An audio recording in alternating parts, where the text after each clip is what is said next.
J'ai commencé en maternelle. C'était il y a 16 ans. C'est fou comme ça passe vite. Ça fait 14 ans que je suis dans le métier. À la base, c'est mes parents qui m'ont poussé à devenir élève. Puis c'est devenu une véritable vocation pour moi. Je me souviens mon premier jour. Ma maman m'avait déposé là, seule, avec mon sac à dos. J'étais en pleurs, je ne comprenais pas. Et d'un coup, je me suis retourné et je l'ai vu. L'école. Quand on fait ce qu'on aime, on ne voit pas le temps passer. Déjà, toute petite, je savais que c'était la voie qui me correspondait.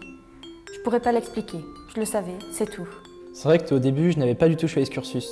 Mais on m'en a parlé et je m'y suis intéressé. Une fois en cours de français, j'ai répondu juste et la prof Madame Boudin m'a félicité devant toute la classe. C'est depuis ce jour qu'élève est devenue ma vocation. Salut, moi c'est Gustave, 18 ans.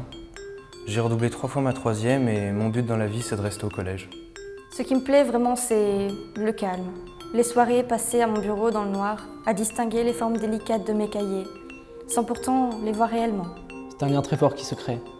Ça devient presque fusionnel. Depuis mon BTS pâte à modeler, à aujourd'hui, il y a eu un sacré parcours. Alors, qui sait où j'en serai dans 20 ans? Ce que je déteste, c'est les vacances, quand on ne peut pas travailler. On essaie de combler avec des cahiers de vacances, mais ce n'est pas pareil. Les examens, le calme reposant, le bruit d'un stylo entamant une nouvelle feuille de papier, les soupirs de mes collègues satisfaits. Vous savez, c'est merveilleux comme sensation, la symbiose ultime. La solution ça a été le redoublement. C'est pas un poste très stable mais j'ai trouvé la solution. J'alterne entre différents collèges et ça fait durer le plaisir. Je ne vous cache pas qu'il y a beaucoup de concurrence. Mais il ne faut pas oublier pour autant qu'être élève est un travail d'équipe, où chacun a son rôle à jouer. Il y a tout de même eu des jours sombres. Je me rappelle cet épisode avec l'alarme incendie. Il y avait vraiment le feu, mais je ne voulais pas sortir. À mon grand regret, ils m'ont forcé à quitter l'établissement. Maintenant, ce jour hante toutes mes nuits.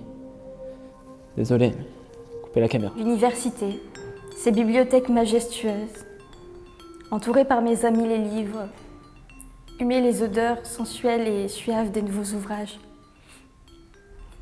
La vie. Le lycée ça m'attire pas du tout.